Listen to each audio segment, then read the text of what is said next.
Magandang araw po sa inyong lahat. Ito po si Brad Ness. Ang pag-aaralan naman natin ngayon sa araw na ito ay ang kahalagahan ng mystical na pananaw at ng spiritual na intuition ng katotohanan.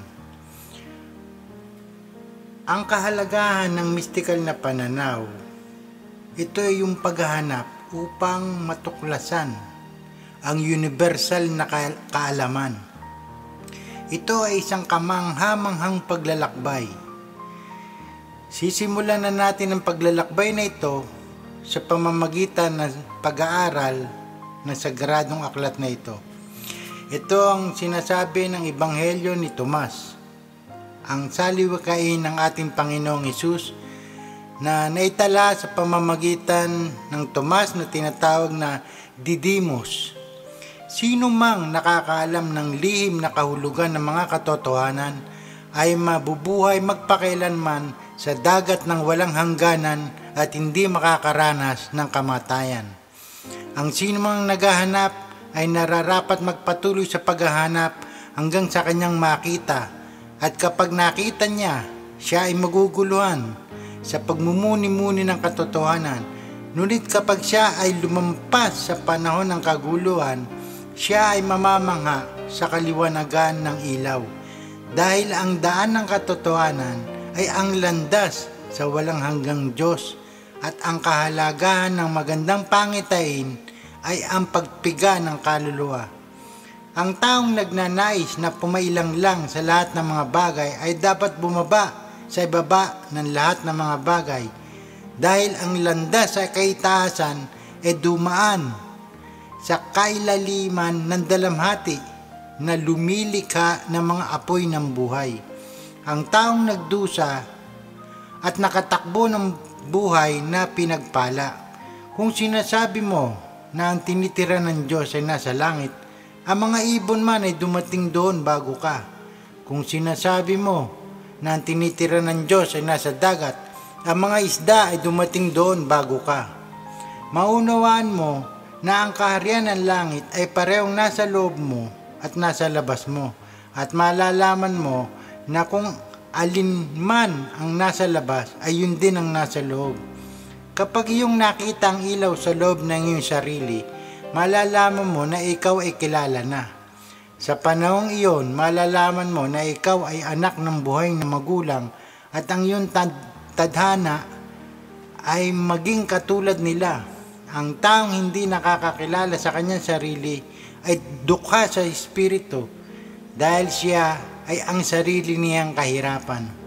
Maliban na ikaw ay maging tulad ng isang maliit na bata, hindi mo maaaring malaman ang kahulugan ng buhay, dahil iyong kaisipan ay dapat na maliwanagan mula sa kaharian ng kasinungalingan kung ikaw ay tuturuan ng eternal na katotohanan.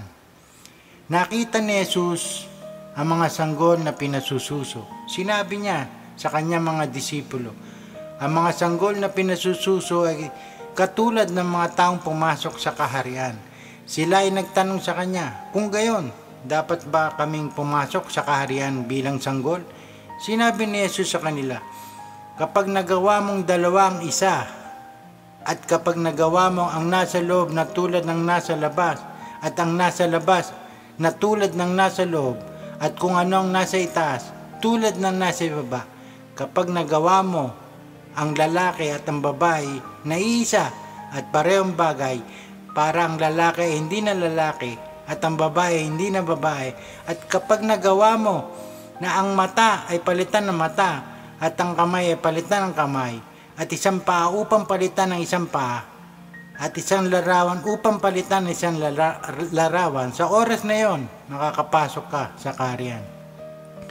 Ang spiritual na intuition ng katotohanan ay isang kosmikong pagtuturo na naghahangad ibalik sa loob ng bawat isa sa atin ang kapasidad upang manirahan sa isang kamalayan at sa isang intelihenteng pamamaraan.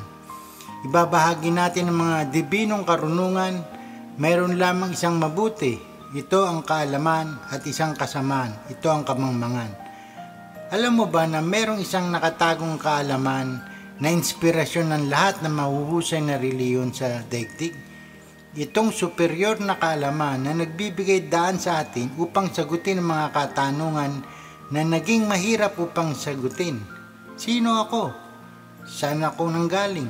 Saan ako pupunta? At ano ang layunin ng aking buhay? Ang sagradong kaalaman ay tinatawag ding superior na kaalaman.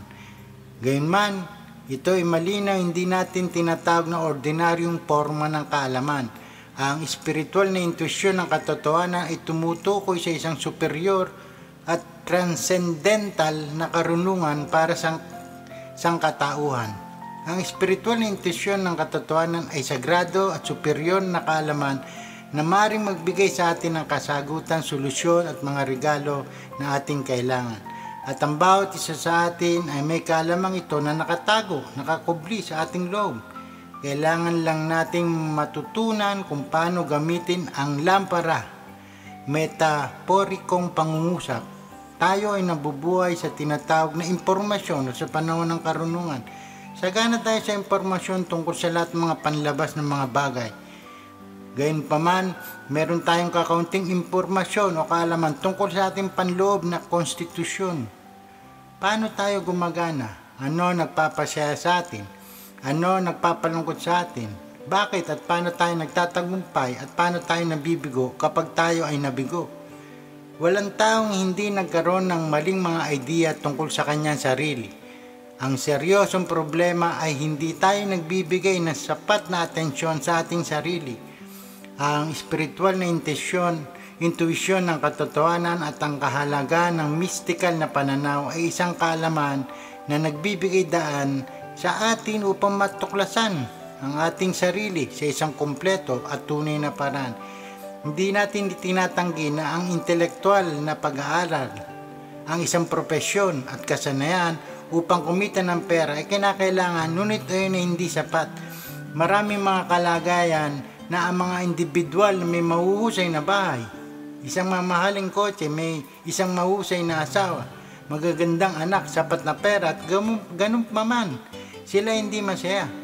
Sa kabilang banda, may mga tao na hindi masayang tumitira sa isang nakamamangang mansyon, ni ang magkaroon ng maraming pera na sobra sa kanilang pangangailangan para sa araw na pagkain at magkakaroon ng mamahaling bagong kotse. Gayunpaman, ang mga ito ay masaya sa kanilang bahay kasama ang kanilang mga pamilya.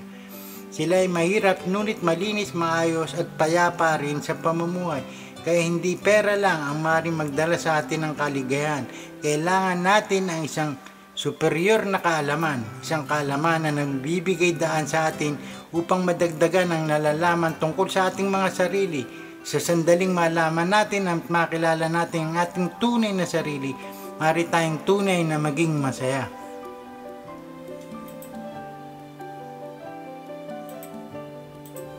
Ang pinakamataas na kaalaman ay ang espiritual na intuisyon ng katotohanan at ang kahalagahan ng mga mystical na pananaw, ang kaalaman tungkol sa atin, ang kaalaman na nasa atin. Ang kaalamang ito ay maaaring aktibahin sa loob natin sa pamamagitan ng espesyal na pagsisikap. Malaki ang maitutulong ng mga sagradong aklat upang makaalam ng mga nakatagong kaalaman at kapangyarihan. Ang lahat ng mga dakilang sibilisasyon ng mundo ay gumamit ng lihim na kaalaman upang maabot ang tugatog ng kanilang mga pagpapamulat sa kabihasnan. Silang lahat ay uminom sa parehong orihinal na pinagmulan ng pinakamataas na kaalaman, ang espiritual na intuisyon ng katotohanan at ang kahalagaan ng mystikal ng pananaw. Si Jesus na taga Nazaret ay nagatid ng mga mensahe. Ang bawat isa sa mga mensahe naglalaman ng kaalamang galing sa langit, ang kaparehong kosmikong prinsipyo, ganap na walang pinipili at universal. Ngayon sa Ezekiel 1:4, nang ako'y tumingala, naramdaman ko ang malakas na hanging nagmumula sa hilaga at nakita ko ang makapal na ulap na naliligid ng liwanag. Tuwing kay Kidlat, may isang bagay na kumikislap, parang makinang na tanso. Sa sentro ng baging ito, may 4 na nilalang na buhay na anyong tao. Sila'y may tig-4 na muka at pakpak. Tuwid ang kanilang mga binti.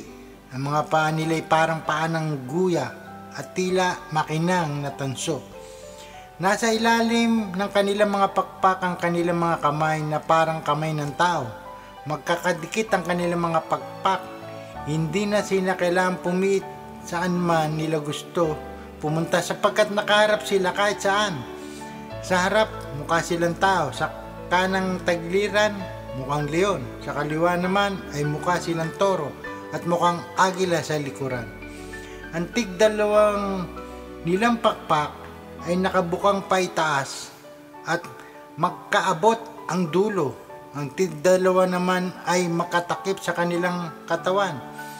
Hindi na nga sila kailangang pumihit saan man nila gustong pumunta sapagkat nakaharap sila sa lahat ng dako. Sa gitna nila ay may naglalagablab na apoy na parang sulo at nagpalipat-lipat sa 4 na nilalang na buhay. Maningning ang liwanag niyon at pinagmumula ng Kidlat. Ang 4 na nilalang ay nagpaparot parito, simbilis ng Kidlat. Nang tingnan ko muli ang 4 na nilalang, may nakita akong tig-1 gulong sa tabi nila. Ang mga ito'y kumikislap na parang topas. Iisang ayos nila at parang ang isa'y nakapalob sa isa. Ang mga ito hindi na kailangang ipihit saan man ito gustong pagulungin sapagkat nakaharap kahit saan. Ang bawat gulong ay puno ng mga mata sa palibot. Pagkalakad ng 4 na nilalang, kasunod ng mga gulong, kapag sila'y tumataas din ang mga gulong. Saan man gumawi ang mga 4 na nilalang ay kasunod ng 4 na gulong sapagkat ang 4 na nilalang ang nagpapagalaw sa 4 na gulong. Kaya't paglakad ng 4 na nilalang, lakad din ang mga gulong. Pagtigil naman, tigil din sila. Pagtaas din sila, anuman ang gawin ng 4 na nilalang ay ginagawa ng 4 na gulong.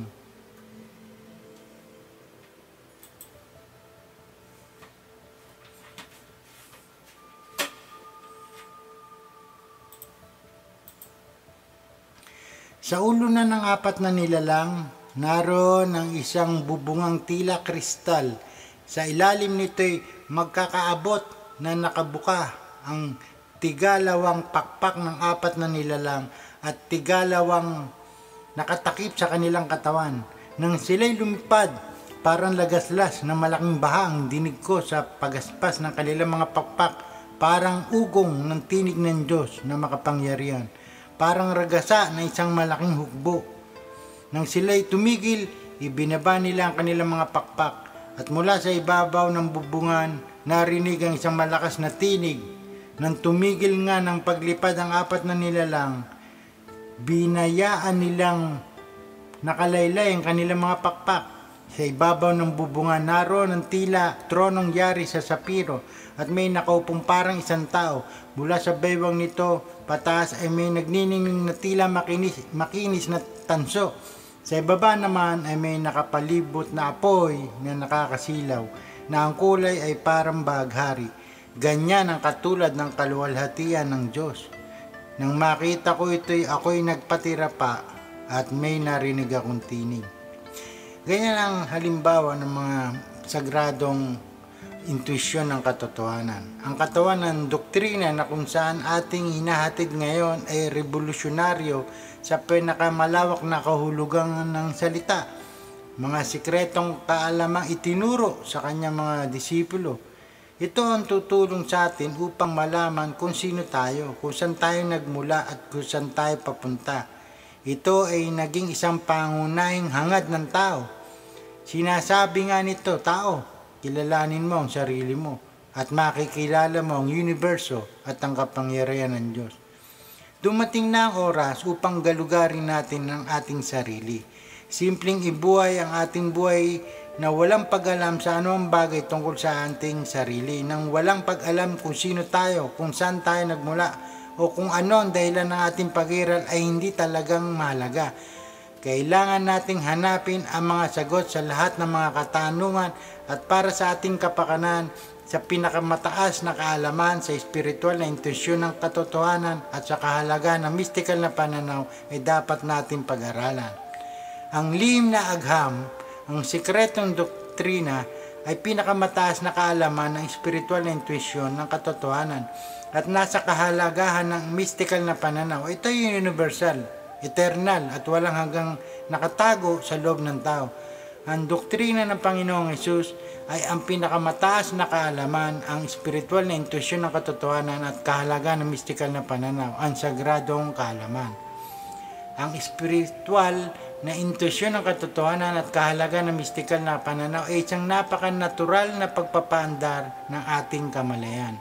Ang ating diwa ay isa sa enerhiyang meron ng bawat tao at ito ay isa sa pinakamataas na enerhiya na matatagpuan sa loob natin. Itong kamalayang ito ang nagdadala sa loob ng sarili niya ang superior na kaalaman, ang pinakamataas na kaalaman, ang espiritual na intuisyon ng katotohanan at ang kahalagaan ng mystical na pananaw, ang sagradong kaalaman. Ang kamalayan ay tinatawag ding budhi o konsensya, ang panloob na boses o ang ating kaluluwa. Kung ang kamalayan ay matatagpuan sa loob ng bawat tao at may kaalaman o ang spiritual na intuisyon ng katotohanan at kahalagaan ng mystical na pananaw, ang sagradong kaalaman na nakatago o nakakubli sa loob nito, bakit karamihan sa mga tao ay hindi nagsasaliksik ng kaalamang ito o ng spiritual na intuisyon ng katotohanan at kahalagaan ng mystical na pananaw, ang sagradong kaalaman sa araw-araw nilang buhay? Kahit na ang kamalayan ay nasa loob ng bawat tao, ito ay nagdadala sa loob mismo ng liwanag ng espiritual na intuisyon ng katotohanan at kahalagaan ng mystical na pananaw. Ang sagradong kaalaman ay parang tago. Ang balakid upang maiaktibo ang sagradong kaalaman ay marami. Ang mga mag-aaral ay naghahanap dito at doon. At ang tanging bagay sa nahihirapang aspirante na makuha ay maging puno sa mga kakilahilakbot na intelektual na pag-aalinlangan at pagkalito. May milyong-milyong mga teorya at libo-libong mga may akda. Ang ilan ay nag-uulit-ulit lang ng mga idea ng iba. Ang ilan ay tinatanggihan ng iba. Ang resulta ay nakakatakot para sa karamihan ng mga mahihinang naghahanap. Hindi nila alam kung ano ang kanilang gagawin. Naghahanap sila ng liwanag, nagmamakaawa sila, nananalangin at walang nangyayari. Ang isa pang balakid ay sa araw-araw nating buhay, ang mga tao may sariling pamantayan, ang kanilang naitaguro na paraan ng pag-iisip. Iniisip natin na ang ating mga pamantayan ay ang pinakamahusay. Ang natututo ng kamangmangan o ang mga tao na sa tingin nila na alam na nila lahat ng bagay. Yan ang pinakamahirap dahil ang katotohanan ay sa mga sinaunang maestro, hindi lamang sa hindi nila alam, ngunit ayaw nilang pansilin na hindi nila alam. Ang mga makikinang na hanay ng mga idea ay nagbibigay sa kanila ng kasarinlan upang tanggihan ang anumang bagay na hindi amoy tulad ng alikabok sa silid-aglatan o tintang galing sa mga universidad. Yaong mga kawawang tao ng intelektual na gustong maglagay ng isang karagatan sa isang kristal na salamin. Ipinagpapalagay nila na ang mga universidad ay maaaring magkontrol sa lahat ng karunungan ng universo at ang lahat ng mga batas ng kosmos ay mapipilitang magsumite ng kanilang sarili sa mga lumang akademikong mga panuntunan. Ang mga mahilig sa pangangatwiran ay nagnanais sa ating mabuti ang mga misteryo ng kalikasan gamit ang kanilang mahihinang mga guro ng pag-iisip. Hindi natin na itatanggi na ang pag-iisip at pangangatwiran ay kapakipakinabang sa praktikal na buhay upang isakatuparan ang ilang mga gawain sa araw-araw.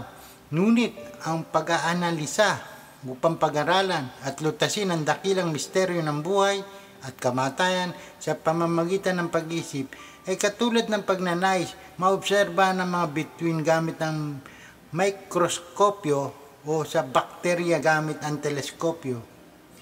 Ito ay sinabi sa sagradong kaalaman at karunungan na ang mabuti ay nangangalugan kung ano ang nasa lugar nito at ang masama ay nangangalugan kung ano ang wala sa lugar nito.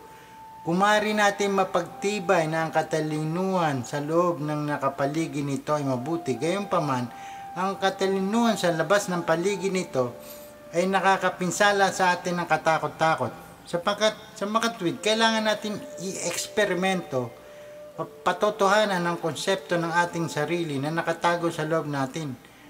Ang mga kapasidad ng superior ng ating pagkaisipan na hiwalay sa katalinuhan at magagawang magbigay sa atin ng kaalaman at ng direktang karanasan ng anumang hindi pangkaraniwang bagay. Dapat natin maunawaan na mga opinyon, konsepto, teorya at pagpapalagay ay hindi nangangalugan ng pagpapatunay. Ang pag-eksperimento ay hindi ang ganap na kamalayan ng anumang mga hindi pangkaraniwang bagay. Minamahal na mga kaibigan, ang sagradong kaalaman ay nag-aalok sa iyo ng susi at mga pamamaraan upang mag-eksperimento sa pamamagitan ng iyong sarili. Sa isang agham na pamamaraan, ang bawat isa sa mga elemento na bumubuo sa universal na karunungan. Ang mga teorya ay walang silbi. Ang kailangan natin ay maging praktikal at malaman sa pamamagitan ng ating sariling mga karanasan ang layunin ng ating pag-iral. Ibabahagi natin ang mga ilang pananaw sa paglalakbay nito kung paano ito maaaring gawin. Ang ating sariling partikular na sa gradong kaalaman o karunungan ay maaaring muling matuklasan sa pamamagitan ng pagkakaroon ng isang praktikal na saloobin. Isang paraan ng pamumuhay na palaging kasangkot ang pag-oobserba, pagbibigay pansin at pagtuklas ng ating sariling kamalayan sa pamamagitan ng mga kasanayan na nagbibigay sa atin upang mabuo ito ng ganap. Pamilyar tayo na kung gusto nating linangin ang pisikal na lakas o enerhiya, kailangan natin magsagawa ng pisikal na ehersisyo. Parehas, ang kamalayan ay isa pang uri ng enerhiya na nasa loob natin. Kung kailangan natin linangin ito, kailangan nating sumali sa mga kasanayan at sa mga pamamaraan ng kamalayan. Habang ipinagpapatuloy ang iyong pagsasanay sa kanila, siniseryoso at masigasig. Magsisimulang magising ang iyong mga nakatagong kapangyarihan sa loob ng iyong kamalayan. Pag may sapat na disiplina, isang araw ay ganap na magigising ng 100% ang iyong kamalayan sa loob ng iyong sarili. Tunay na kawili-wili, nakakasabik na paglalakbay ng pagtuklas ng ating sarili. Pag-aralan natin ang mga prinsipyo ng universal na karunungan at kung paano natin magagawang pag-aralan ng mga ito sa sagradong aklat na ito. Walang pasubali, mayroon 3 pangunahing mga prinsipyo na nagpapaliwanag sa sagradong kaalaman at sa parehong oras upang makilala ang pagkakaiba sa ibang mga doktrina. Ang mga ito ay ang psikolohikal na pag-alis ng sarili sa kung ano ang hindi totoo sa loob ng ating pagkatao. Yun ay ang lahat ng mga hindi kanais-nais na elemento na bumubuo sa pagiging makaako o yung ego o yung makasarili.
kasan at isang paraan ng paglipat ng kosmikong aralin. Maghangad sa pinakamataas na kaharian. Ang agham, kapag pinag-usapan natin ang tungkol sa agham, ang iniisip natin ay purong agham tulad ng ginagamit ni Jesus o ni Moses para makagawa ng mga kababalaghan. Ang purong agham ay direkta, masigla at tunay na karanasan. Ang agham ngayon sa panahong ito ay isang huwad na agham. Isang agham na puno ng personal na interes. Isang agham na hindi nirerespeto ang espiritual na prinsipyo ng tao. Isang agham na kung saan ang katapusan ay nagbibigay katwiran sa dahilan. Kahit na ito ay nagpapaliwatig ng physical at psychological na sakit ng anumang buhay na nilalang. Isang agham na nagbibigay katwiran ng pinakahila-hilakbot na mga kabangisan na may salitang pag-unlad.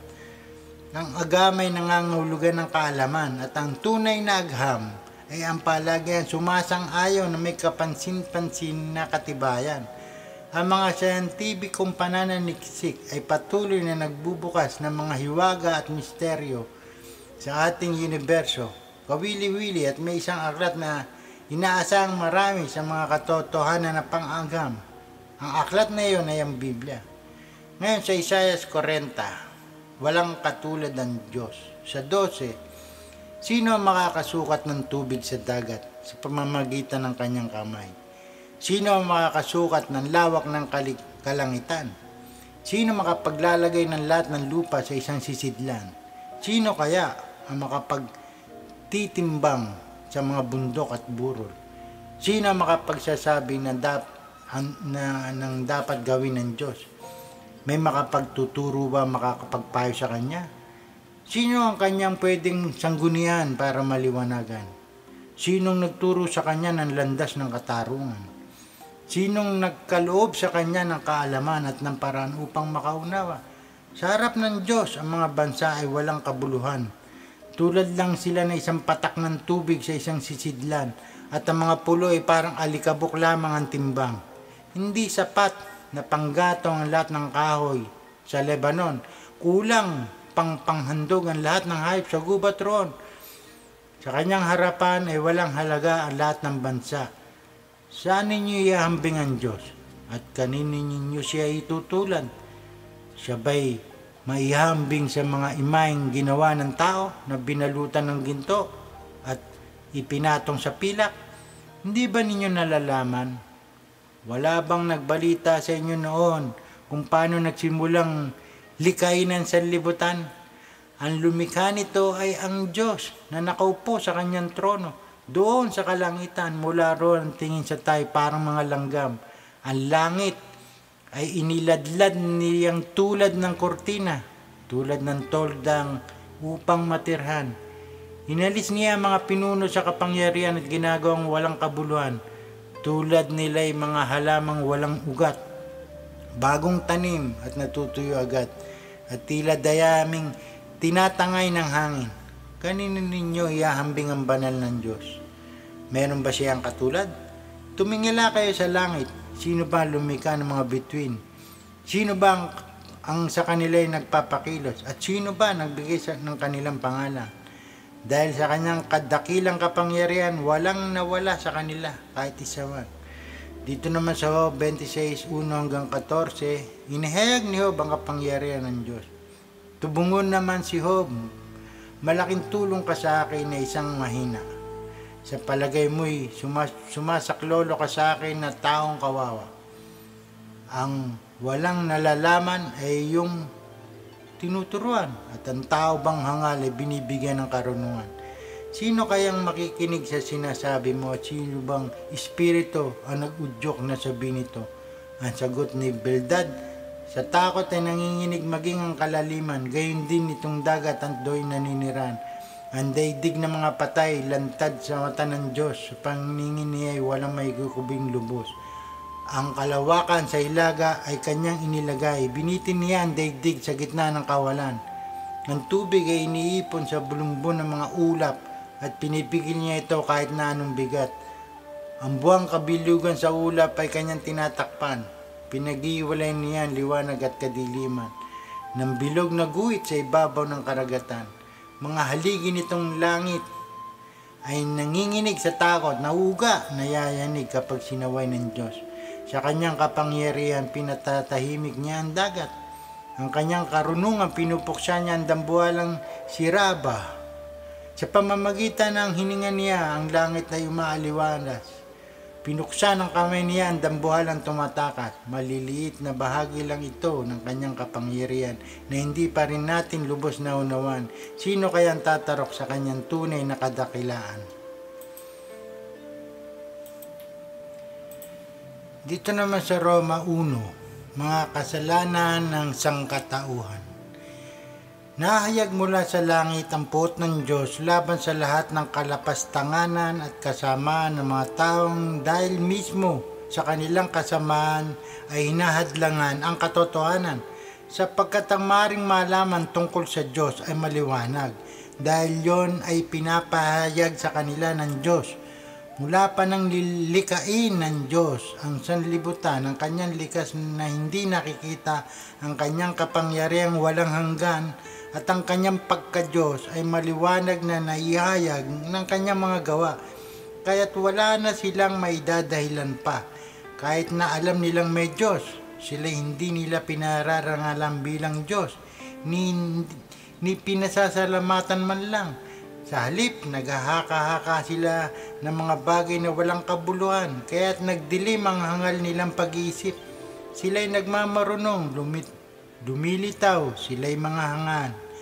Tinalikuran nila ang kalwalhatian ng Diyos na walang kamatayan at sinasamba nila yung mga larawan ng mga taong may kamatayan, ng mga ibon, ng mga hayop na may 4 na paa at mga hayop na gumagapang.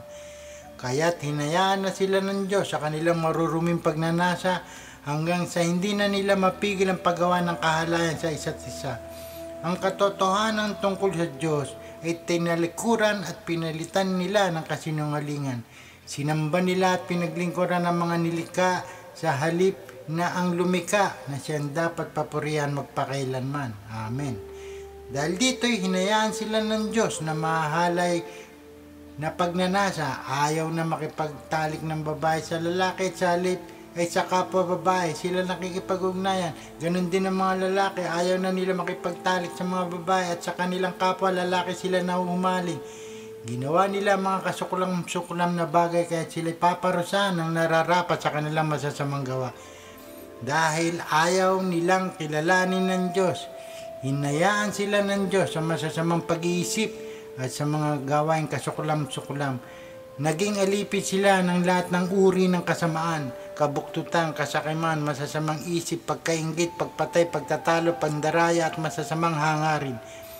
Sila'y naging mahihilig sa tsismis, mapanirang puri, nasusukulam sa Diyos, walang pagundangan, mapagmataas, mayayabang, mapagkatha ng kasamaan at suwail sa magulang. Sila'y naging mga hangal, mga taksil, mga walang puso, di marunong lumingap sa kapwa. Nalalaman nila ang utos ng Diyos na dapat mamatay ang mga gumagawa nito. Ngunit patuloy sila sa paggawa nito at natutuwa pang makita ng iba ay gumagawa rin ng ganon. Kaya merong 2 uri ng agam, ang hindi banal na agam at ang purong agam. Ang purong agam, walang mga teorya, kung hindi ang katotohanan. Meron tayong espesyal na disiplina upang mabagana ang pantaong kapangyarihan upang aktibahin ang ilang mga tagong kapangyarihan ng utak na kung saan ay ganap na hindi kilala sa materialistic na agam at sa nagbibigay daan sa atin upang patotohanan sa pamamagitan ng ating sarili ang lahat ng mga tanong na ito. Ang pangunahing mga layunin ng lahat ng mga prinsipyo ng reliyon ay upang muling magkaroon ng koneksyon, upang ibalik ang tao sa kanyang sariling pagkadibino. Ang sagradong kaalaman ang kailangan ng sangkatauhan. Ang sagradong kaalaman ay mga pag-aaral sa agham ng relihiyon. Ang sagradong kaalaman ay lumilika ng pananampalataya batay sa karanasan sa pagpapatunay, hindi sa mga teorya. Ang kailangan natin ay sagradong kaalaman sa agham at relihiyon. Maging sapat ang lakas ng loob upang maalis ang lahat ng mga salik ng sigalot mula sa ating pag-iisip at maidagdag ang ating pangalan sa naliwanagang mga tao. sa pamamagitan ng kalooban ng lahat ng mga banal na maliwanagan na matatalinong tao sa pamamagitan ng lumika ng lahat ng bagay. Kinumisyon ang sagradong kaalaman upang makapagatid ng isang tumpak na mapa ng sa gayon ang tao ay huwag maligaw sa madilim na kalituhan ng napakaraming mga teorya. Gamit ng layuning yon, matalinong nilikha ang isang sasakyan para sa maituro ang mga sagradong prinsipyo sa katauhan. Ito ay napapalo sa Divino Third Eye Fellowship Sagradong Aklat. Ang lahat ng mga pag-aaral na inaalok sa kasalukuyan sa pamamagitan ng institusyon na to ay batay sa mga natatanging gawain ito, mga kahanga-hanga at nagpapayamang misteryo ng sagradong kaalaman sa pamamagitan ng mga sagradong aklat. Ang DTEP ay isang non-profit na organisasyong pribado, pang-agham at kultural na institusyon na binubuo ng mga tao mula sa isang malawak na hanin mga profesional na mga gawain. Ang DTEP ay may isa lamang solong layunin magatid at ang magbabahagi sa ating mga kapwa-tao sa isang seryoso at pang-agham na paraan ang sagradong kaalaman sa lahat ng oras, ang kaalaman na nagpapaintulot sa mga modernong tao na magkaroon ng isang mas makatao, mas may kamalayan at sa makatwid transcendenteng paningin ng kanyang pag-iral. Ang paghahanap ng mga landas na umaantong sa tagumpay, maraming tao ang nagbabasa ng mga gagandang mga libro, ngunit hindi sila nakakakuha ng makabutihan mula sa mga ito. Hindi nila mapagtanto na ang lahat ng anumang aklat o anumang araling kulso ay maaari lamang pumukaw sa kanila ng kanilang mga posibilidad upang pasiglayin ang mga ito upang gamitin ang kanilang kapangyarihan at kalooban.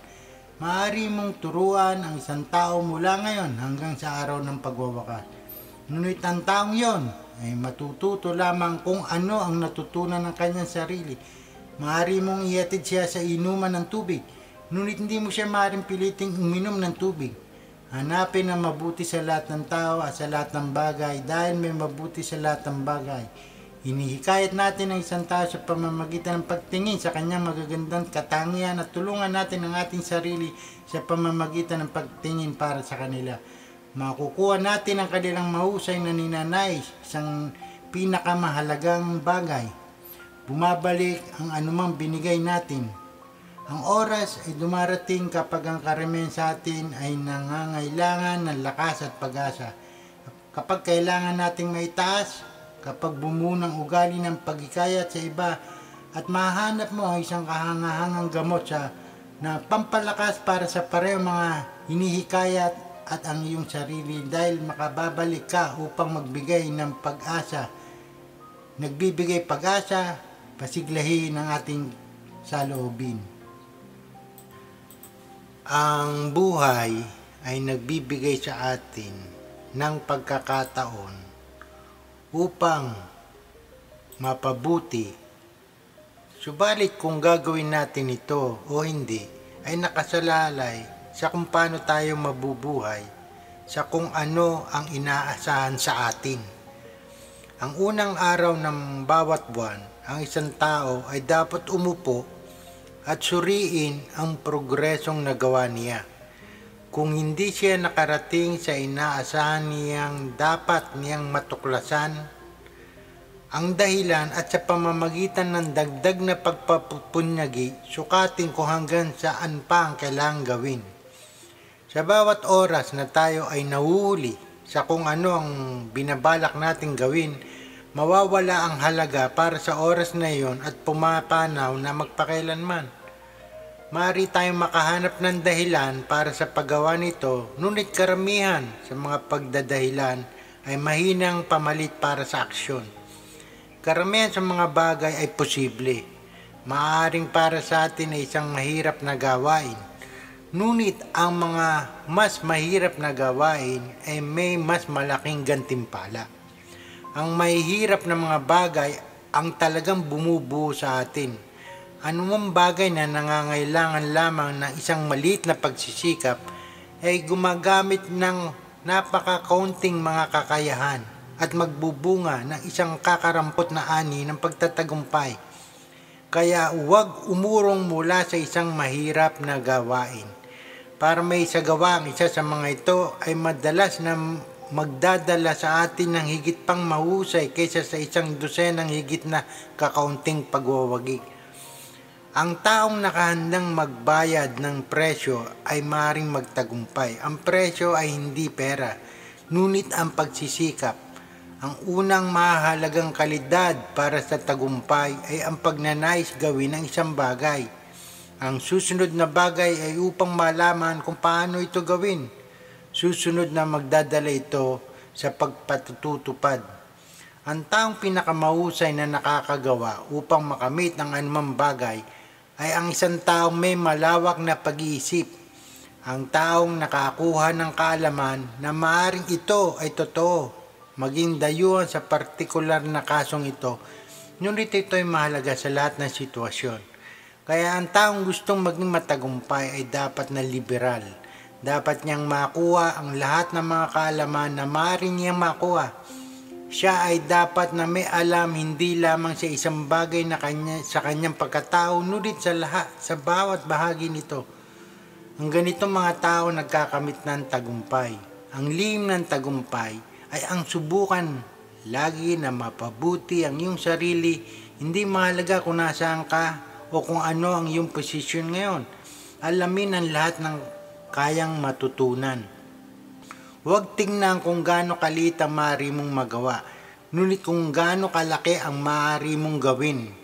Ang ganitong mga tao ay palaging kinakailangan dahil nagtatatag siya ng reputasyon ng pagiging isang dalubhasa. Mayroong palaging posisyon para sa kanya dahil ang progresibong mga kumpanya ay hindi kailanman nagtatanggal ng isang dalubhasa kung maaari itong makakatulong sa kanila. Ang taong nakakaabot sa tuktok ay ang matyaga, malakas ang loob, masikap gumawa, at hindi kailanman ang mahiyain, hindi alam ang gagawin o mabagal gumawa. Ang isang hindi pa subok na tao ay bihirang ilagay sa isang posisyon ng responsibilidad at kapangyarihan. Ang taong pinili ay isang taong nakakagawa ng mga bagay, nakakamit ang mga resulta sa ilang mga linya o nakukuha ang pangunguna sa kanyang kagawaran. Siya ay nilagay doon dahil sa kanyang reputasyon ng paglalagay ng puwersa at lakas sa kanyang mga pagsisikap at dahil siya ay dati nang nagpakita na siya ay may lakas ng loob at pagpapunyagi. Ang taong pinili sa mahalagang bagay, sa mahalagang oras na yon ay hindi likas na matilino. Hindi siya nagtataglay ng anumang higit pang mga talento kaysa sa iba. Ngunit natutunan niya na ang mga resulta ay maaari lamang magawa sa hindi napapagod na pagsisikap. Ang himala sa buhay ay hindi basta nangyayari. Alam niya na ang tanging paraan para ito'y mangyari ay sa pamamagitan ng pananatili sa isang proposisyon at makita ito na natutupad. Yun ay ang tanging lihim kasama ang mga panalangin kung bakit ang ilan ay nagtatagumpay at ang iba ay nabibigo. Ang matagumpay na tao ay laging nakikita ang mga bagay na nagagawa at palaging nakakaramdam ng siguradong tagumpay. Ang taong nabibigo ay laging nakakakita ng kabiguan. Inaasahan niya ito at naaakit niya ito. Ang taong may tamang uri ng pagsasanay ay maaaring magtagumpay. Ito ay talagang isang kahihiyan na maraming mga kalalakihan at kababaihan na mayaman sa kakayahan at talento ay pinabayagang masayang dahil sa kakulangan ng tamang kaalaman. Ang lihim na mundo at ang nakalabas na mundo lagpas sa makataong kaisipan. Kung binabasa o pinakikinggan mo ngayon ang nilalaman ng sagradong aklat na ito, ikaw ay isang tao sa iyong pamilya, sa iyong lugar ng trabaho, sa lupon ng iyong mga kaibigan. Ikaw ay isang taong laging pinag-iisipang medyo kakaiba ang pag-iisip at maging ang pagkilos. Hindi isang taong masama pero kakaiba. Ito ay dahil iba kang tumingin sa mga bagay-bagay. Malalim ang iyong pananaw. Alam mo ang lihim ng kaalaman na nasa mga sagradong aklat. Meron kang ibang paraan ng pagtingin sa mga sitwasyon at sa mundo. Kaya minsan tayo pinagtatawanan, kaya pinag-aaralan natin ang mga lihim na kaalaman. Pero alam natin na sa ating pamilya, sa ating mga katrabaho, sa ating mga kaibigan, kapag ang buhay nila ay nagkakaroon ng mga bibigat na problema, kapag ang kanilang perpektong pagsasama ay biglang nasira, at biglang kapag ang kanilang trabaho ay nawala, at kapag sila ay nagkasakit, sila tumatakbo upang humingi ng payo at tulong. Ito ay dahil may tapang ka upang tingnan ang mundo sa ibang paraan. Meron kang lakas para mabuhay sa ibang paraan at ito ay napaka-importante sa kaligtasan ng buhay. Galugarin nating mabuti ang mga sikretong kaalaman at malalim na katalinuhan. May salita at wika na narinig ng kalawakan na nasa patlang. May nakatagong kasukalan na humahawak sa ating lahat. Merong bukarin ng kapangyarihan na dapat nating gamitin. Hindi lahat ng nakikita ay dapat paniwalaan. At ang lahat ng iniisip ay magiging posibilidad dahil may mga hindi nakikitang napakalakas na puwersa sa sandaigdigan na hindi kayang ipaliwanag ng agham o ng katalinuhan ng tao. Tuklasin ang iyong personal na alamat.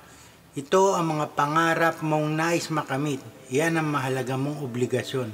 Alamain ang iyong sariling misteryosong puwersa at misyon sa mundo. Halukayin ang magandang ideyang makakapagpabago sa takbo ng iyong buhay. Ihanda ang iyong espiritu at kagustuhan dahil meron kang isang dakilang katotohanan sa mundong ito maging sino ka man at kahit ano man ang gawin mo. Kapag gusto mo talaga ang isang bagay, ito ay dahil sa pagnanais mo na nagmumula sa nag-iisang universo at ito ay ang iyong misyon sa lupa. Ang kaluluwa ng mundo ay nagbibigyan ng sustansya sa pamamagitan ng kaligayahan ng tao at sa pamamagitan din ng kanyang kalungkutan, inggit at paninibugho. Upang mapagtanto ang sariling personal na alamat ay ang tunay na obligasyon ng isang tao. Lahat ng mga bagay ay isa at kapag gusto mo ang isang bagay, lahat ng universo ay magtutulong-tulong sa pagtulong sa iyo upang makamit ito. Ang buhay, ang kalayaan at ang pagtugi sa kaligayahan. Nabubuhay tayo upang sikaping makuha ang kaligayahan na nasa labas na parang isang kalakal. Tayo ay naging alipin sa ating sariling kagustuhan at sa labis na pananabik. Ang kaligayahan ay hindi isang bagay na maaaring sugurin o bilhin tulad ng isang murang terno. Ito ay isang ilusyon. Ang walang katapusang paglalaro ng mga anyo o ang walang katapusang pagpaulit-ulit ng pagtitiis na napapanatili dahil sa labis na pagmimithi ng kasiyahan at pag-ayaw sa kalungkutan at sa sama ng kalooban. Ito ang tinatawag na prinsipyo ng kasiyahan. Lahat ng ating ginagawa ay isang pagsisikap upang lumikha ng kaligayahan, upang makuha ang isang bagay na gusto natin o upang itulak palayo ang isang bagay na hindi ka nais-nais at hindi natin gusto. Tayo ay libreng mag-isip at iyon ay ang puso ng problema. Ito ay ang pag-iisip tungkol sa kung ano ang ating gusto na nawalan na ng kontrol. Ang mahirap na kalagayan ng modernong lipunan ay ang paghahangad nating maunawaan ang mundo.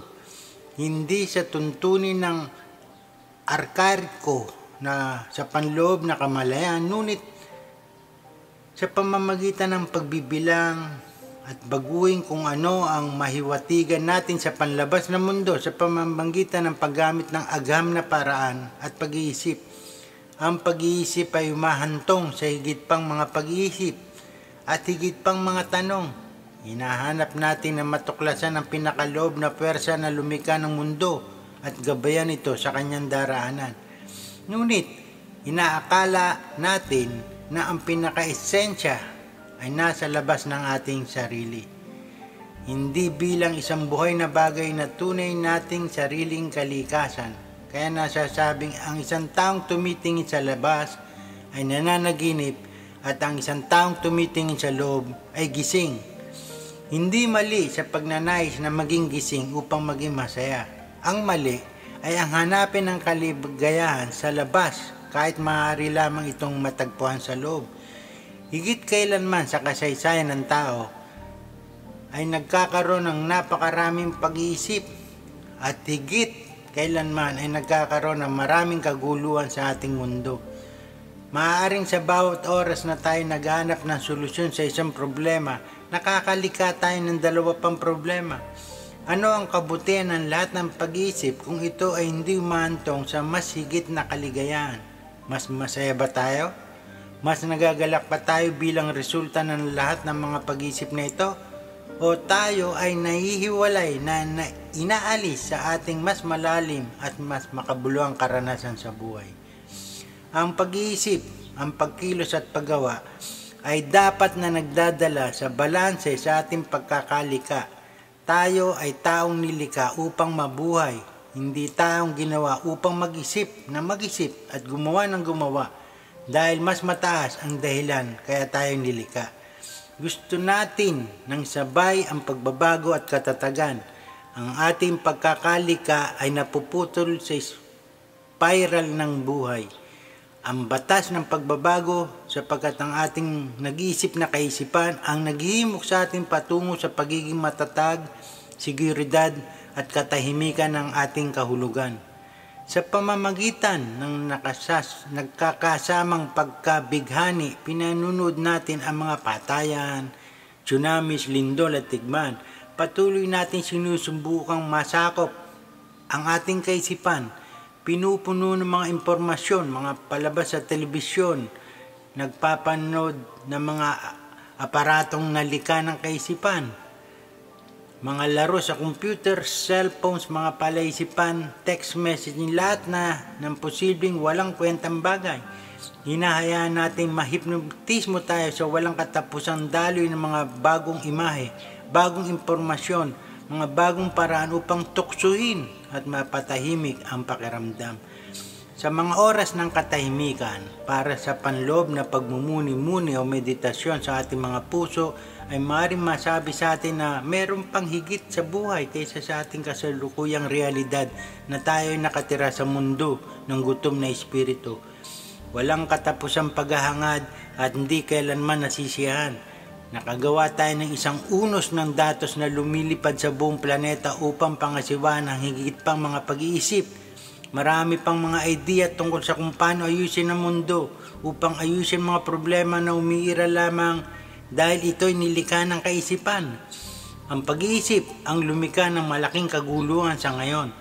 Tayo ay nakikipagdigma laban sa mga sakit, sa mga kaaway at sa problema.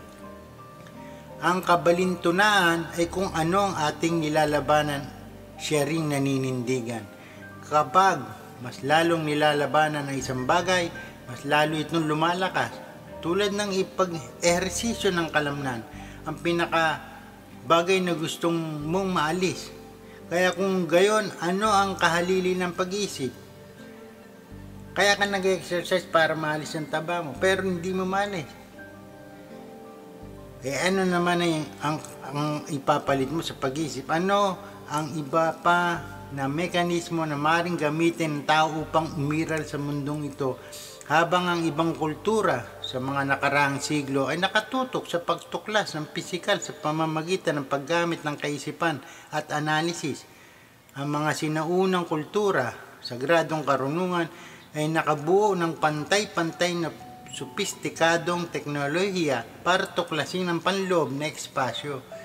Ito ay ang pagkawala ng ating koneksyon sa ating panloob na mundo na nakalilika ng pagkawala ng timbang sa ating planeta. Ang sinaunang mensahe na kilalanin mo ang iyong sarili ay napalitan ng pagnanais na maranasan ng mga panlabas na forma ng mundo. Ang pagsagot sa tanong na sino ako ay hindi lamang isang bagay na naglalarawan ng kung ano ang nasa iyong pangalan. Hindi ikaw ang nilalaman ng iyong kamalayan.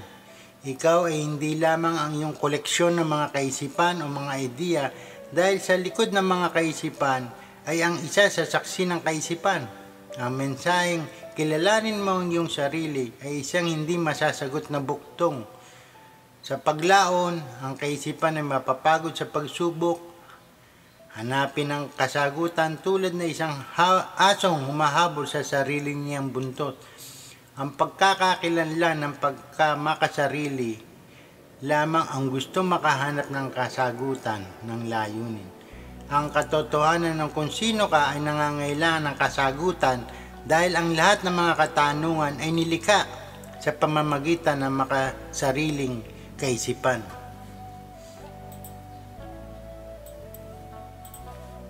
Hindi ikaw ang iyong kaisipan.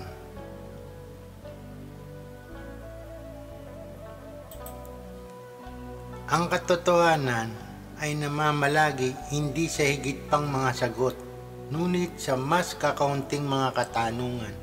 Sinabi nga ng isang detect masters na hindi ako naniniwala na ang tao ay naghahanap para sa kahulugan ng buhay. Sila ay naghahanap ng mga karanasan ng pagiging buhay. Dapat gising ang ating pagkatao. Ngunit iba-iba ang pamumulaklak ng bawat buhay ng isang individual. Ang pagiging gising ng kamalayan at pagkatao ay ang katapusan ng paghihirap. Tinatawag ito sa tradisyon ng mga relihiyon bilang kaliwanagan o paraiso o langit. Ang isang tahimik na kaisipan ang kailangan mo upang mapagtanto ang likas na katangian sa daloy ng batis. At lahat ng iba pang mga bagay ay kusang mangyayari at matutupad sa sandaling ang iyong pag-iisip ay tahimik. Sa ganoong katahimikan, ang panloob na enerhiya ay nagigising at ang magtatrabaho ng walang pagsusumikap sa iyong bahagi. Sa pamamagitan ng katahimikan ng isang tao ay makaririnig sa karunungan ng mga halaman at hayop.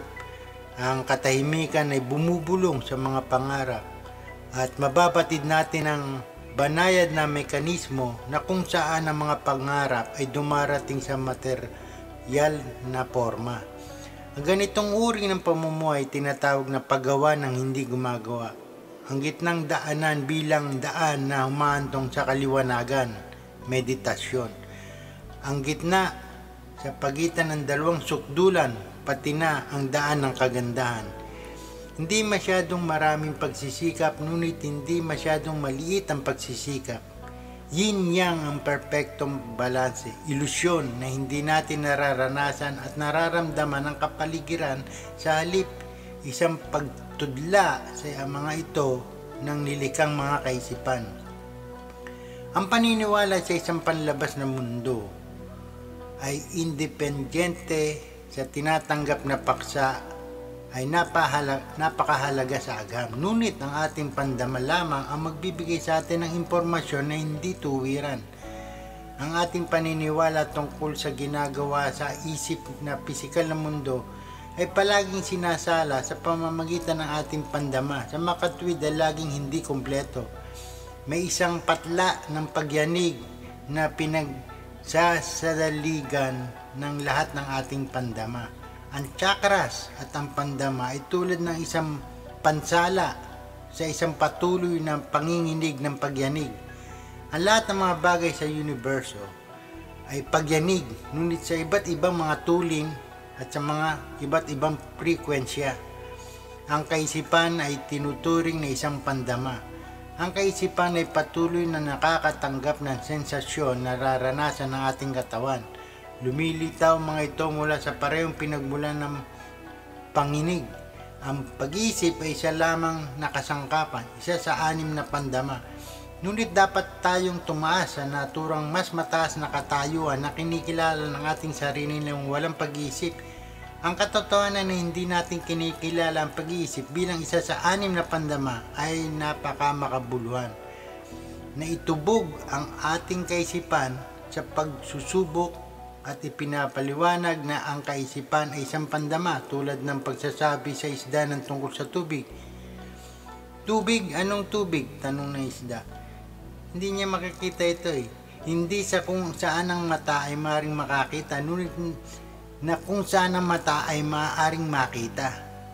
Malaman na ang Diyos ay walang hanggan at hindi kung ano ang sinasamba ng mga tao. Hindi sa kung saan ang tenga ay maring makarinig, ngunit kung ano ang maring narinig ng tenga. Hindi ang nailawan ng salita, ngunit kung ano ang naliliwanagan ng salita. Hindi sa kung ano ang maring maisip ng kaisipan, kung hindi ano ang iniisip ng kaisipan. Ang pisikal na mga kable ng utak ay nagbabago ayon sa kanyang mga gumagalaw na kaisipan. Ang kaisipang nagsasama-sama ay ang kaisipang magkakasama. Kapag ang isang tao ay nasa isang estado ng napapanatiling atensyon, ano ibig sabihin nito? Na posibleng idirekta ang iyong sariling mga pansariling karanasan sa mga katotohanan. Literal na kung ang iyong mga saloobin ay mga takot, pag-aalala, pag-aagam-agam, negativity, pagkatas napapalago mo ang mga kable para sa mas maraming loobin upang dumami at lumakas ang mga ito. Kung idedirekta ang iyong kaisipan sa pag-ibig, kahabagan, pagkilala ng mga utang na loob at kagalakan, nakakalika ka ng mga kable para sa pag-ulit-ulit ng mga ganong karanasan. Ngunit paano natin gagawin ang mga yon kung tayo ay napapalibutan ng karahasan at paghihirap? Hindi ba ito ilang uri ng mga maling akala o paghahangad na pag-iisip? Natatanggap mo ang iyong realidad ng eksakto tulad ng mga ito. Ngunit kung nararanasan mo ito sa antas ng ugat, ng pandama o panginig o enerhiyang antas ng walang pagkiling o impluensya ng pag-iisip sa pamamagitan ng napapanatiling atensyon sa ugat na antas ng kamalayan, ang mga kable para sa isang ganap na magkaibang mga pandama ng katotohanan ay nalilika. Nakukuha natin ng paurong ang karamihan sa mga saloobin. Patuloy nating nakukuha ang mga idea tungkol sa mga panlabas na mundo na umugis sa ating walang kinikilayangang kaisipan. Ngunit ang ating panloob na kahinahunan ay hindi kailangan maging nakasalalay sa mga panlabas na mga pangyayari. Ang mga pangyayari ay hindi mahalaga. Tanging ang estado ng ating mga kamalayan ang mahalaga. Ang meditasyon ay nangangahulugan na maging malaya sa anumang panukat, malaya sa lahat ng paghahambing upang maging malaya sa lahat ng gustong marating. Hindi mo sinusubukang maging iba pa malibang sa iyong tadhana. Ikaw ay pumapayag sa kung ano ang iyong ninanais.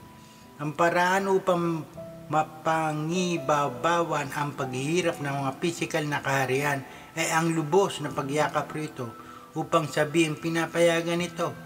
Kaya ito ay nagiging isang bagay sa loob mo, sa halip na ikaw ang maging isang bagay sa loob nito. Paano tayo mamumuhay sa paraan na ang kaisipan na hindi sumasalungat sa nilalaman nito? Paano natin aalisin ang laman ng puso sa maliliit na ambisyon? Dapat magkaroon ng isang kabuang revolusyon sa kamalayan at kaisipan. Ang radical shift sa orientasyon mula sa panlabas ng mundo sa panloob. Ito ay hindi isang revolusyon na dala sa pamamagitan ng kalooban o pagsisikap, ngunit sa pamamagitan ng pagsuko, ang pagtanggap ng mga katotohanan bilang isang realidad. Ang larawan ng bukas na puso ni Kristo Jesus ay kapangyarihan nagbibigay ng idea na dapat bukas ang isang tao sa lahat ng uri ng hapdi at sa lahat ng kirot at kalungkutan.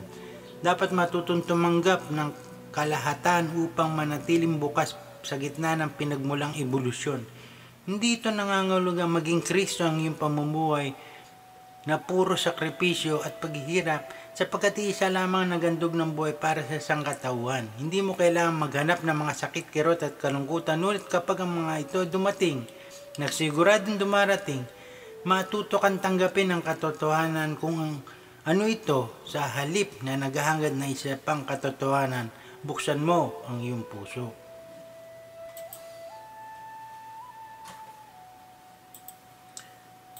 Ngayon sa Job 2, 1-13, sinubok muli ni Satanas si Job. Muling humarap kay Yahweh ang mga anak ng Diyos at naroon din si Satanas. Tinanong ng Diyos si Satanas, ang tagaparatang, Saan ka nanggaling? Sumagot si Satanas, nagbalik-balik at naglibot ako sa buong mundo. Napansin mo ba ang lingkod kong si Job? Tanong ng Diyos. Wala siyang katulad sa daigdig. Mabuti siyang tao, sumasamba sa akin at umiiwas sa masasamang gawain. Hinihimik mo akong pinsalain siya kahit walang sapat na dahilan. Subalit mananatili pa rin siyang tapat sa akin, sabi ng Diyos.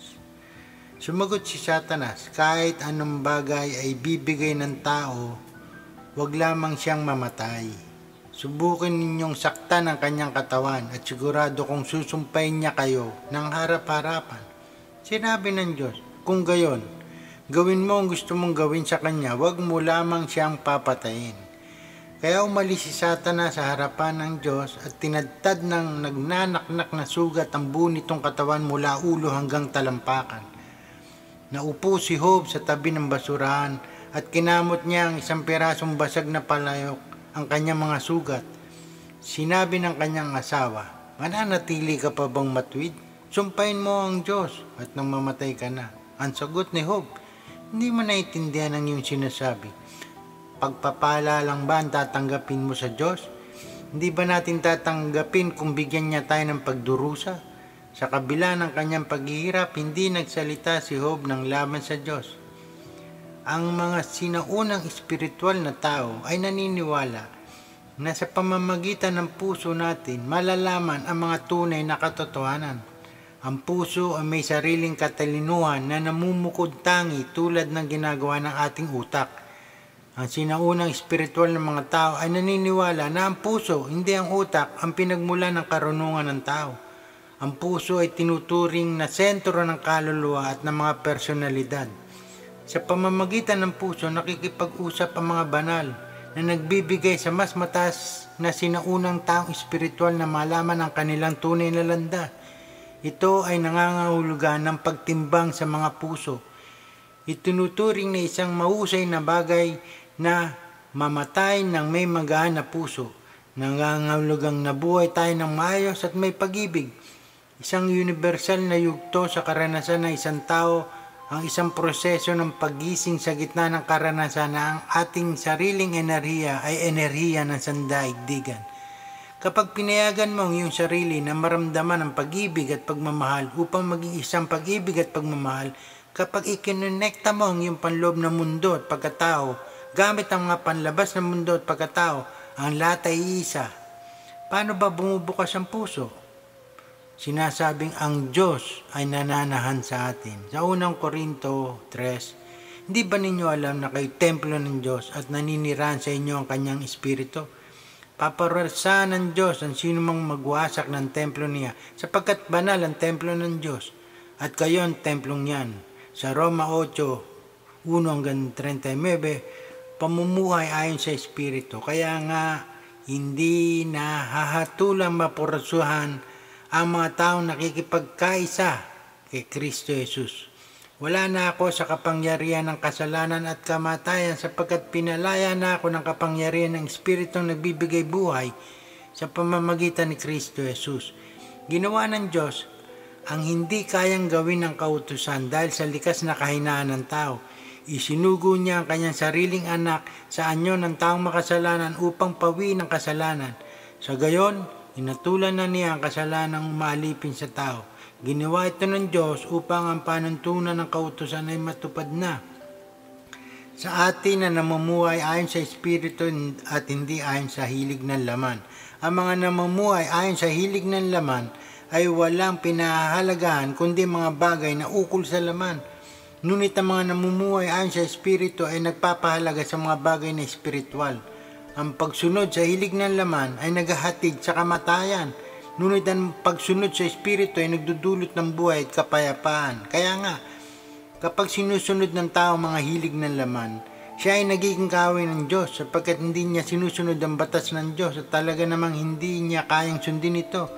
At ang nabubuhay ayon sa hilig ng laman ay hindi maaaring kalugdan ng Diyos.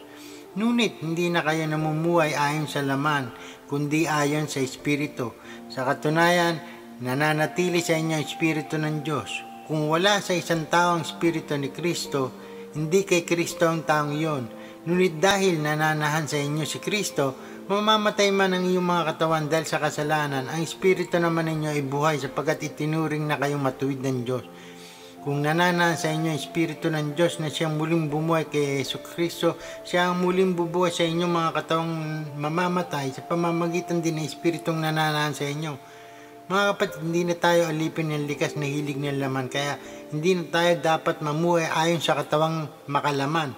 Sapagkat mamamatay kayo kung namumuhay kayo sa katawang makalaman. Ngunit, pinapatay ninyo sa pamamagitan ng Espiritu ang mga gawa ng katawang makalaman, mabubuhay kayo. Ang lahat ng pinapatnubayan ng Espiritu ng Diyos ay ang mga anak ng Diyos. Sapagkat hindi binigay sa inyo ng Diyos ang Espiritu upang kayo'y gawing mga aliping namumuhay sa takot. Sa halip, binigay sa inyo ang Espiritu upang kayo'y maging mga anak ng Diyos, kaya nakatatawag tayo sa Kanya ng Ama, Ama ko.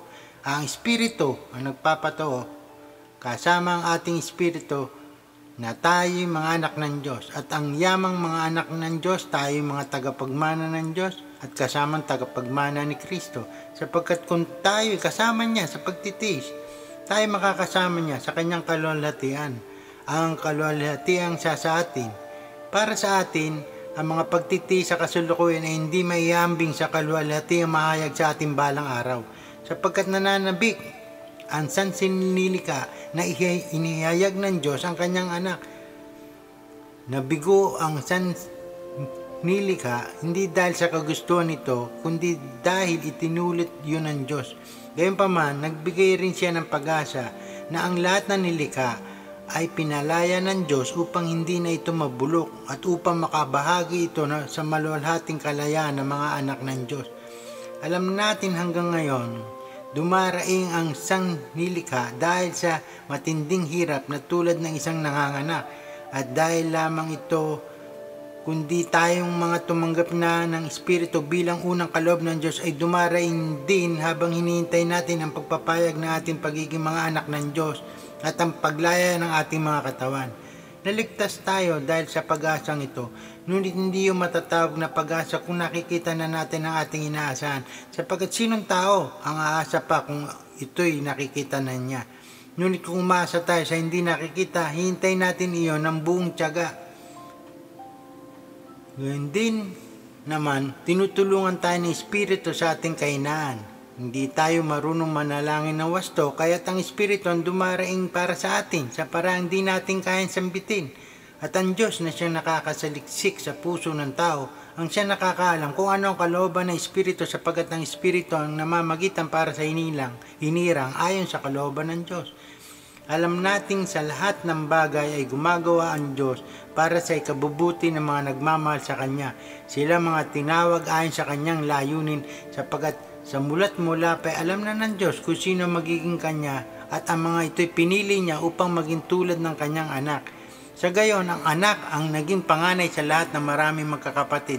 Ang mga pinili Niya noong panguna ay Kanyang tinawag at ang Kanyang mga tinawag ay Kanya ring pinagwalang sala at ang mga pinawalang sala ay Kanyang binahagingan ng Kanyang kaluwalhatian. Ang pag-ibig ng Diyos, ano ba masasabi natin tungkol dito? Kung ang Diyos ay panig sa atin, sino ang kalaban natin? Kung ang sarili niyang anak ay hindi niya pinagkait, sa halip ay binigay para sa lahat, hindi kaya niya ibigay sa atin ang lahat ng bagay. Sino ang makakapaghanap ng paratang laban sa mga hinirang ng Diyos? Gayong ang Diyos ang nagpawalang sala sa kanila. Sino ang hatol na sila'y parusahan? Si Kristo Jesus na pinatay ngunit higit sa lahat ay muling bunuhay. Ngayon ay nasa kanan ng Diyos upang mamagitan para sa ating lahat. Sino makapaghiwalay sa atin sa pag-ibig ni Kristo? Ang kaguluhan kaya, ang kapigatian, pag-uusig, pagkagutom, kahirapan, panganib o kamatayan ayon sa nasusulat. Dahil po sa inyo'y buong araw kaming pinapatay, turing nila sa amin mga tupang pangkatay. Hindi, sa lahat ng mga ito tayo sigurado magtatagumpay sa pamamagitan niya na nagmamahal sa atin. Sapagkat natitiyak kung walang makapaghiwalay sa atin sa kanyang pag-ibig, kahit ang kamatayan, ang buhay, ang mga anghel, ang mga pamunuan o ang mga kapangyarihan, ang kasalukuyan o ang hinaharap, ang kataasan, ang kalaliman o alinmang nilalang ay hindi makapaghiwalay sa atin sa pag-ibig ng Diyos na ipinagkaloob sa atin sa pamamagitan ni Kristo Jesus na ating Panginoon.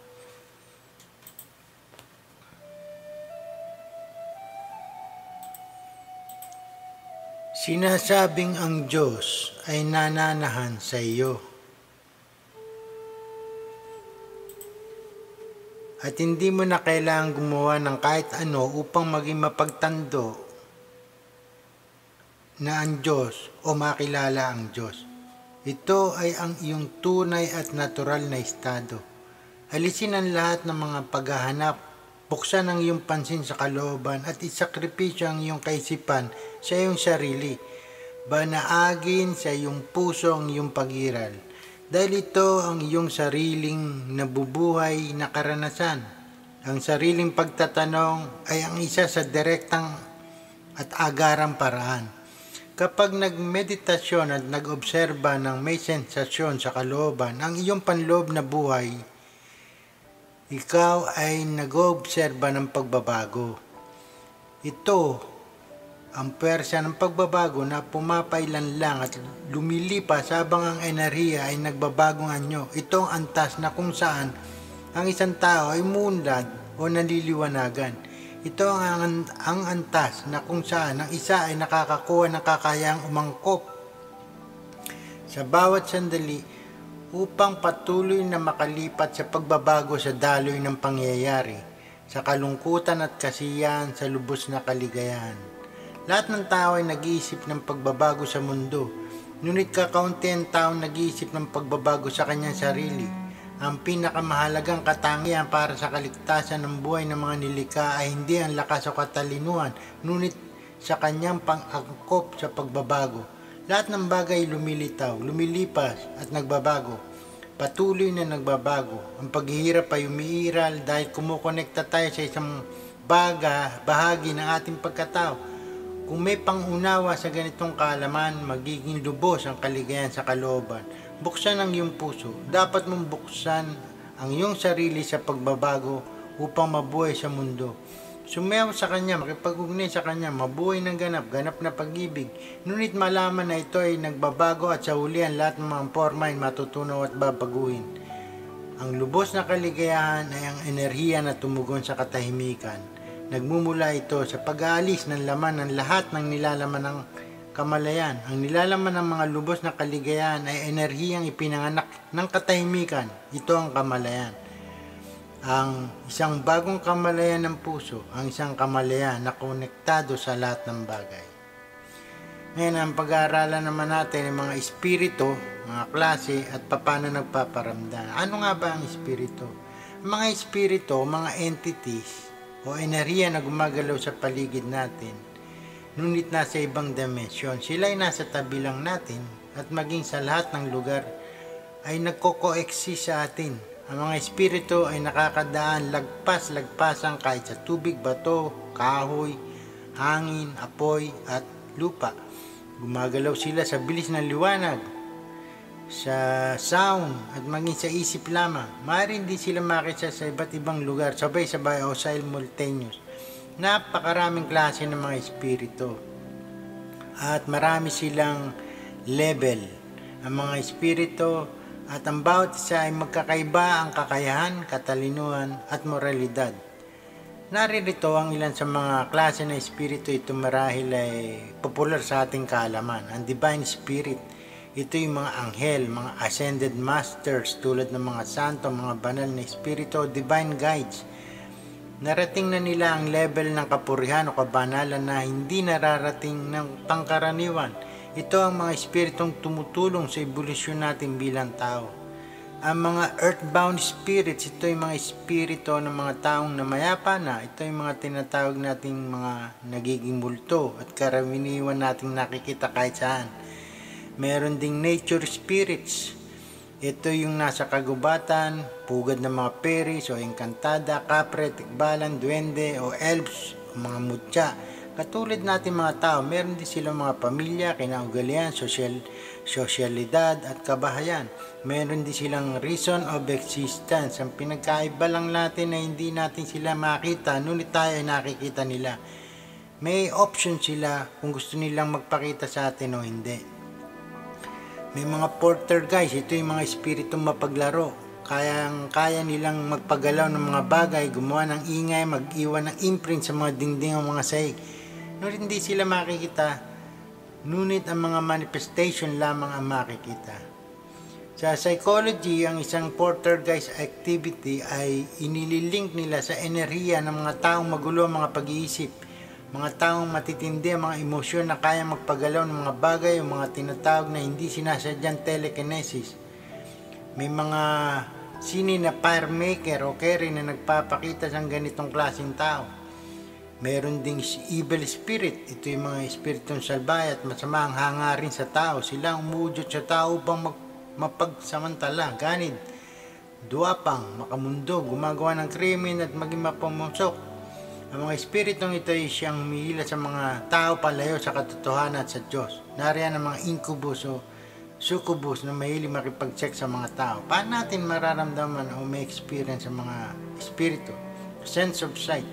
Sa pamamagitan ng mga mata, isang mabilis na pagdaan, isang puting hugis o di kaya anino sa gilid ng ating paningin, ang tinatawag na peripheral vision, maaari din sila mapakita sa ating harapan bilang usok o hugis ng tao. Sense of touch, sa pamamagitan ng pakiramdam, isang paghipo sa ating noo, pag-angat ng buhok, o maraming pagkalapit sa balikat o malamig na ihip sa hangin. Sense of smell, amoy ng mga bulaklak, kandila, disinfectant sa ospital, masangsang, malansang amoy o formalin ay ilan lamang sa pangkaraniwang naamoy kapag may espiritu. Sense of hearing, may lumalakad, katenang kinakaladkad, may pumupukpok sa pader, may tumatawag sa iyong pangalan, may magulgol, may matungal, may tumatao, sumisisit. Paano nga ba sila nagpaparamdam? Napakaraming dahilan kung bakit sila nagpaparamdam. Ang tatalakayin natin ay mga earthbound spirit o yung mga multo ng mga yumao. Narito ang mga dahilan kung bakit sila nagpapakita o nagpaparamdam.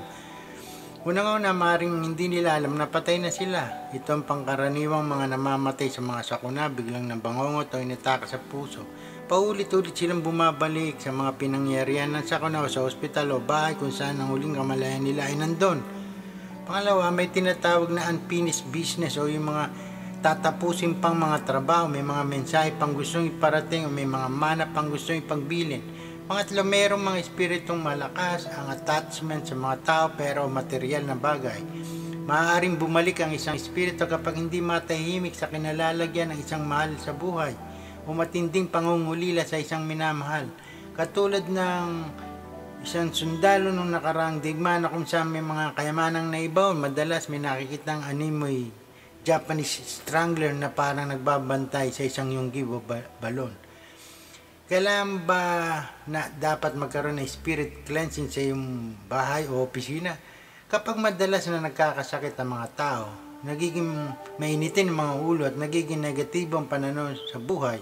Kapag hindi na makatulog, hindi na makakonsentrate sa trabaho, kapag labis-labis na ang kamalasa, aksidente, pagkalugi sa negosyo at iba pa. Kapag ang mga bata ay nagigising, nababalisa sa gabi, lalo sa ating gabi, o di kay takot ang mga bata pumunta sa natatanging lugar o lugar sa loob ng bahay.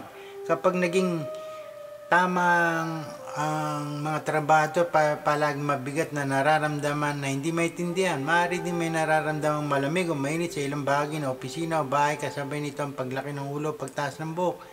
May pakiramdam na may nakatingin o nunod sa iyo, may mga anino sa dilim o may hanging dumadaan sa tabi nyo.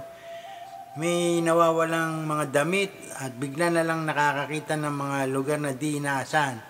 May parang nagbubukas ng door na may kumakatok, may maglalakad, may humihinga, may humihingal sa likod mo. Bumubukas ang mga equipment, electronic gadgets, may umuungol, umiiyak, may silyang hinihila. Kapag may hindi may paliwanag na ilaw o orbs, umaligid-aligid. At pinaka nakakabahala ay kapag nagpapakita mga espiritu, maaari din silang gumawa ng mga sa mga kasambahay o di kayo magpakita kung sino-sino sa kanila. Ano ang dapat gawin? Magmahinahon, huwag matakot. Ang espiritu at kadalasan mga takot natin ay magpapahamak sa atin.